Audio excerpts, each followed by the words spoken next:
Hello friends, welcome to my YouTube channel. Kakipa in ka video ho nihin vet page wa kakipa thu ken se tele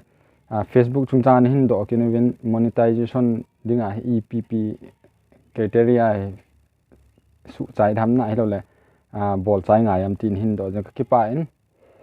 tele tuna ka hin se ding cho chi thu chi topic cho hin kipa ma sang kamin chu le bo nga hin the video them khat hung sao mai the na aje chu monetization na page langa kapui na lai de hi je chun kapui ai te pp criteria finish nga yam na chang ka hin pe din ten ka hin nong ka hin sei tho de je chun bula ko na zone again hin vet pe din khin thume idan tile chi ade sana youtube mang ho youtube video sim ho dinga phana phat chom hena khat le le dinga na sim mang cho na boy bip se na hi ja ni in semin aje chu video khat na sem chu mun ni an upload the na mun ni a chu sum na hol the na ye chun na phat chom pi de adang ho dinga na phat chom pi di he na ni het kha lo na ga het diu hi lo la na bol no ma pis na ga kyon the na chu hi atun ka hin sei de hin ama sa ang ka setan pe sonding dan hi lo la uploading dan ten la sum ki mu ekati na so iti bol dham tile iti monetization ai EPP ngayam EPP criteria he zo ngayam chu ne hin do jo tan sei di hun ama sa pena chrome hi lo le internet iman diu browser chai khat ga se nun chu creator studio me na ai wa cha apps wa hud upload na dinga bo phain ai wa ti ho monetization na vet na dinga hi browser bo ngaye browser ai lu tu ilu teng la ep hall du ham te le Facebook creator studio ti hi hall du i hall chai ten ti ai page na cha screen na khen pen page sung kyong de creator studio Facebook ti he imi adu imi chai ten le na page sung kyong Facebook sung kyong de na Facebook kyong lo de Facebook page na chu account i za na ne yam ai lo account na ne ham ne lo ham account na ne lo wa le Facebook account se na ne ya page account na ne lo wa le ki hong de lo de na ki hon na dinga chu page account na ki hon nga ya video ma sa ka sim tan na na vet the he cha he ke a hin ni umin page account he khat he tech channel a hin khat he vlogging a hen cha he amas event diu chu vlogging a he event diu hin cha he ilu chai ten le na ki select de hoi pa ken chi ka ki select na ke ya ni hi je chung ka select chai ten le moni aning langa hoi vena monetization ti umin cha hu ilu chai ten le chai thil tam ta umin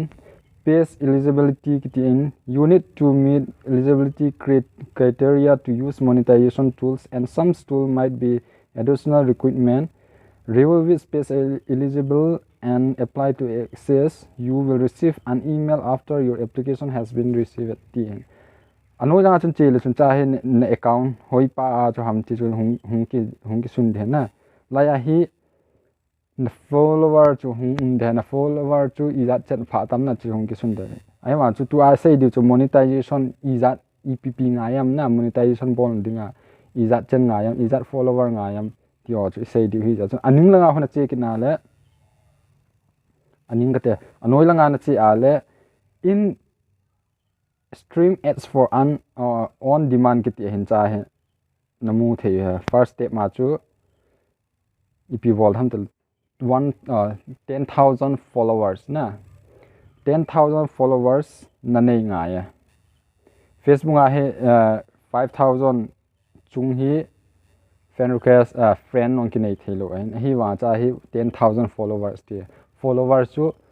na nei friends na nei lo yong la midang in non hin followers the na Instagram banga followers nin follow thelo like he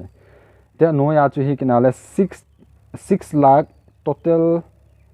minutes view in the last 60 days 60 days nigu ni som group sunga he 6 lakh view anga ya na video chun 6 lakh nigu ni som group te le sani ti yeng te sani sunga he 6 lakh in na video vet nga ya phacha na bola le na video chu a viral ji hai na cha viral ji hen iten viral hi on Facebook mang ho page na ho direct nga lu ji cha ho ahin vet nuwa avet ten la light ni avet po le hi light ball hi le chu ho poi ten la kha chu le 5 active video on your page 5 active video no ko yangai na active na dinga cho ten la adang dang yong umin anoi langa chu sel meta brain collapse manager ro umin ai ma chu aning langa he epp su chai ngai ham tile monetization na dinga chu in stream ads for on demand subscription start pay online event in stream ads for live brain content kiti tho nga gu hi complete ngai na hello de ke yaw atha bo na line sani ham bo na line kaman he na ha pon tu a followers is 700 lang hung hi papai tan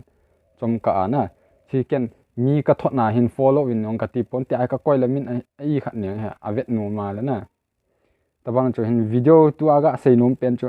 na bol ngal video sim hi ngal youtube ma video sim hi ngal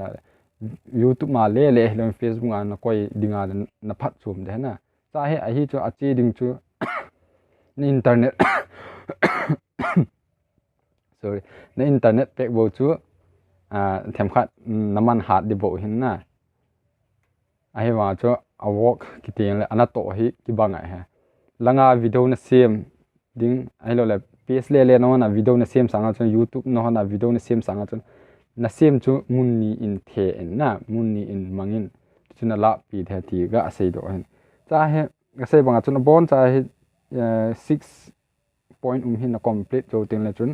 monetization dinga apply na bol the he jo ka he sa aha pon abaya bai hen cha he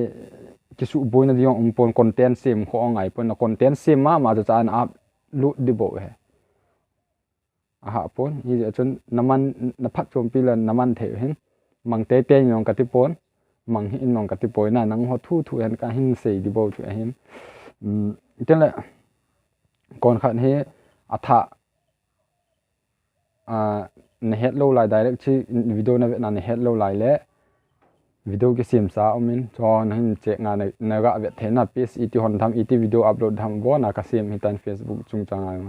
to ai monetization na ka chu pan hin ke ayong he low lai na he wa chu cha he ka boy na hi cha hi pon ka boy na chu youtube video sim na ka boy hin he wa youtube ma ka da upload jo ten cha ka upload le aki cha hi I ma cha boy na boy ka ki pa in bula ko hin vet pe hin vet pe jin ka ki pa in ka chen la tha ni la lung se ten subscribe in chen che pa